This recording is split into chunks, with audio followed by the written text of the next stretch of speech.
How to make sure you're getting enough vitamin D. No single nutrient works on its own to produce health effects in the human body. Your body needs dozens of different nutrients to survive and thrive, and every nutrient that has a nourishing effect on your body works together with other nutrients and your body's self-healing mechanisms to keep you well. With that said, it's become exceedingly clear that vitamin D appears to be one of the most important nutrients we need to prevent all types of disease and live as long as our genetic potential will allow. Alarmingly, vitamin D deficiency is widespread in the United States, Canada, Australia, the UK, and other industrialized countries where people have been taught to be afraid of the sun or they spend most of their days indoors.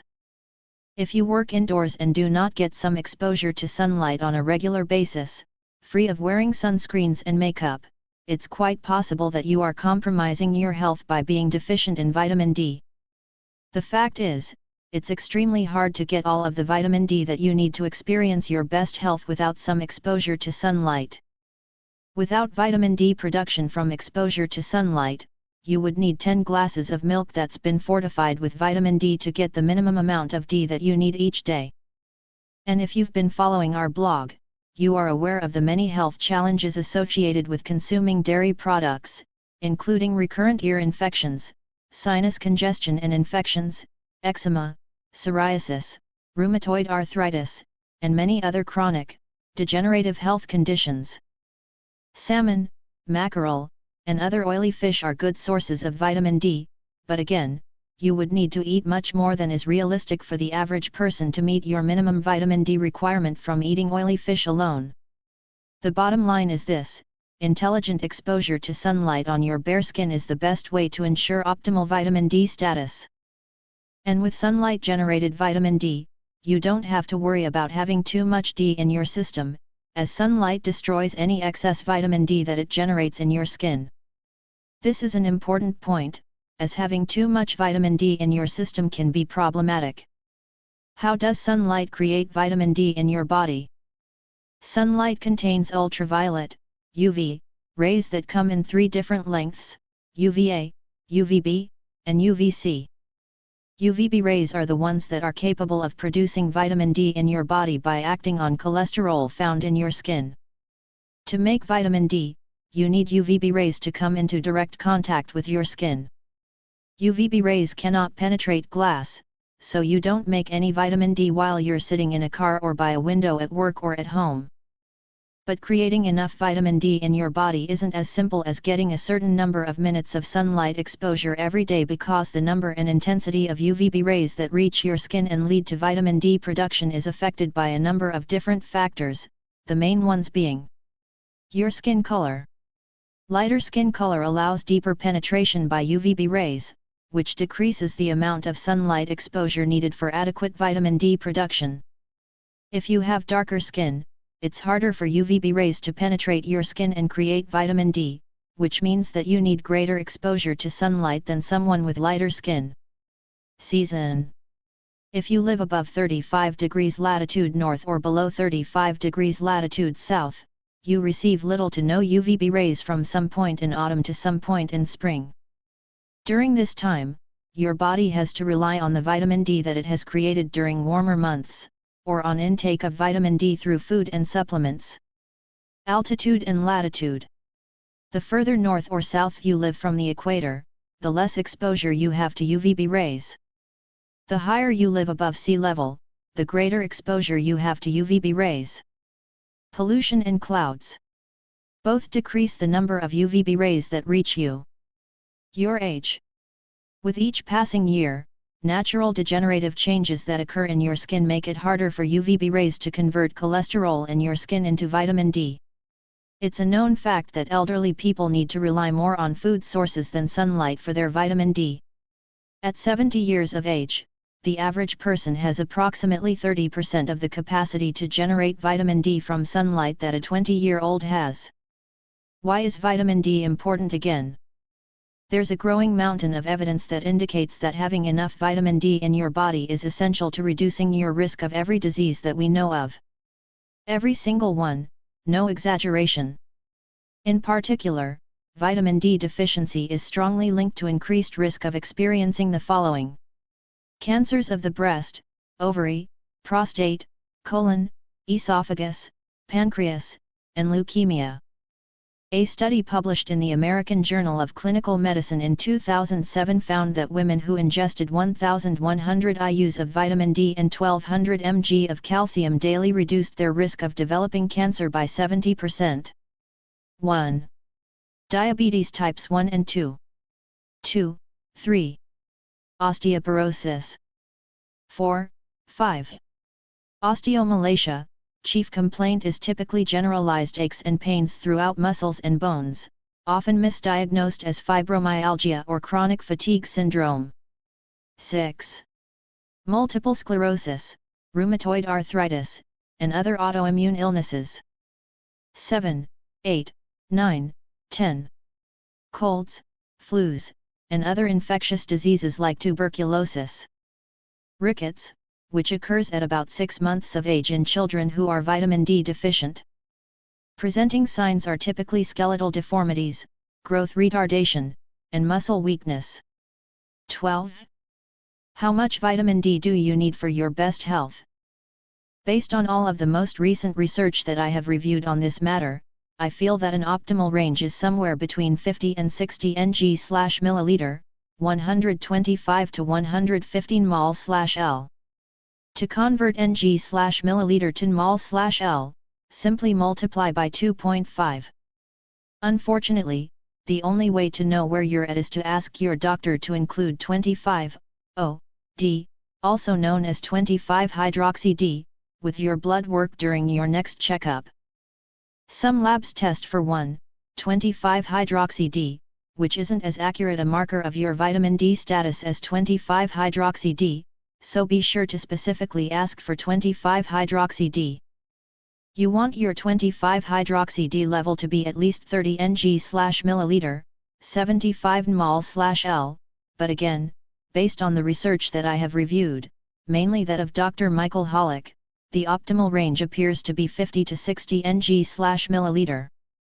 Some prominent physicians and vitamin D experts feel that one can go even higher, even up to 80 ng/milliliter. But my suggestion is to err on the side of caution and aim to be in the 50 to 60 range. The 50 to 60 range is based on numerous studies that show strong relationships between these levels and reduced risk of a wide variety of chronic diseases and increased lifespan. This range is also based on the 25-hydroxy-D levels of healthy people living in areas of the world, tropical and subtropical regions, where it's quite common to receive more than enough sunlight exposure to ensure regular vitamin D production. But here's an important point that you want to keep in mind: when sunlight creates vitamin D in a healthy person and that person's 25-hydroxy-D is in the optimal range, that person is almost certainly benefiting from other natural compounds that are generated with sunlight exposure. Dr. Hollick calls these other compounds photoproducts, and he and his team are currently researching the makeup and benefits of these photoproducts. Put another way, establishing optimal vitamin D status mainly via healthy sunlight exposure may provide more health benefits than establishing optimal vitamin D status mainly via foods and supplements. Correct usage of foods and supplements only gives you the right amount of vitamin D, they don't generate the photoproducts that sunlight does. As more information about these photoproducts becomes available, I'll be sure to provide an update. At the same time, it's worth remembering that even responsible exposure to sunlight comes with some undesirable effects, like premature aging of skin and possibly increased risk of non-melanoma skin cancers, depending on your history of sunlight exposure. So it's too early to say which is more desirable between getting vitamin D mainly from sunlight versus mainly from foods and supplements. What we do know for sure is that keeping your 25-hydroxy-D level somewhere between 50 and 60 ng/milliliter, possibly even up to 65 ng/milliliter, can significantly decrease your risk of all types of disease and increase your lifespan. And a wise approach is likely getting vitamin D from a combination of responsible sunlight exposure and foods and supplements that come with vitamin D. How much sun should you get? It's near impossible to provide specific recommendations in this area because of the many factors that affect your ability to generate vitamin D from sunlight. but we can provide general guidelines that should be helpful. First, determine which zone you live in.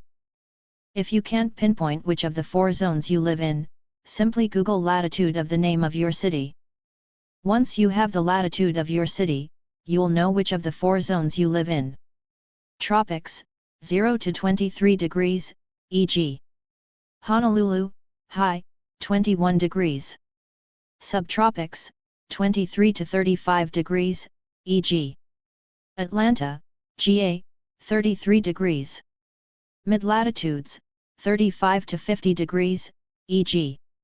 Chicago, Ill, 41 degrees. High latitudes, 50 to 70 degrees, e.g. Anchorage, Alaska, 61 degrees. If you live in the tropics or subtropics, you have access to UVB rays from the sun year-round, so it's quite possible to get most or all of your vitamin D requirement from responsible exposure to sunlight, though recent studies indicate that a significant percentage of people living in Florida are vitamin D deficient because they just don't get enough exposure to sunlight. If you live in the mid-latitudes or high latitudes, you have little to no access to UVB rays from some point in autumn to some point in spring. During these times, your body has to rely on its stores of vitamin D and/or vitamin D from foods and supplements. It's possible to live in the tropics and subtropics and not make enough vitamin D from sunlight alone. And it's possible to live in the mid-latitudes and high latitudes and have enough vitamin D in your system without eating vitamin D-rich foods and supplements throughout the winter if you generate sufficient reserves during warmer months. The point is that if you live in the tropics or subtropics, you can likely get a good chunk of your vitamin D from sunlight, and if you live in the mid-latitudes or high latitudes, you can probably benefit from supplementation through diet. Generally, here's how to figure out how much sunlight exposure is ideal for your situation. Estimate how long it would take your skin on any given day to turn a shade of pink from sunlight exposure. This is called a minimal erythemal dose, and it varies depending on a number of factors like time of day, time of year, your skin color, age, the latitude and altitude of your location, and how clear or cloudy the sky is. Put another way, and this may be more helpful to people with darker skin color, your minimal erythemal dose is the amount of time that you need to feel like you just started to tan without coming close to getting burned. Your skin will feel like it has extra warmth to it. Aim to expose your bare arms and legs to sunlight for about 25 to 50% of the amount of time that represents your minimal erythemal dose. Clearly, this amount of time will vary from day to day and season to season. Dr. Michael Hollick has tables in his book, The UV Advantage, that provides guidelines on how many minutes this would be for 6 different skin types at different times of the day and different months of the year for the 4 zones. If you want this type of guidance, it's best to purchase his book for these tables. If you prefer more of a natural and instinctive approach, you should just aim to get enough sunlight on your arms and legs to feel like you're getting about halfway to the point where your skin will feel like it has gotten a healthy tan. This is possible practically year-round for people living in the tropics and subtropics, and only possible from sometime in spring to sometime in autumn for people living in mid or high altitudes. For days when you have to be under the sun for longer than about half of your minimal erythemal dose, once you get to this point, you can use protective clothing and hats, non-toxic sunscreen, or a combination of protective elements to ensure that you don't get burned. Do you need to take a vitamin D supplement?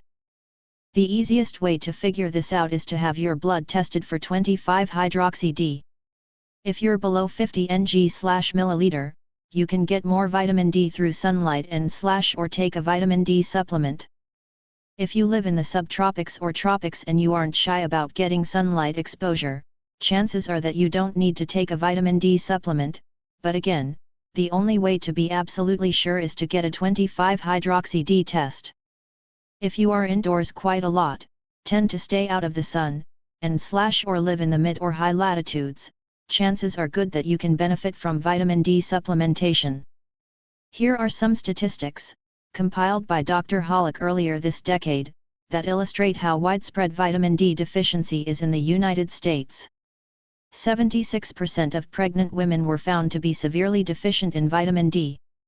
81% of babies born to women who were vitamin D deficient were deficient themselves, predisposing them to diabetes type 1, multiple sclerosis, schizophrenia, rickets, and a number of other diseases.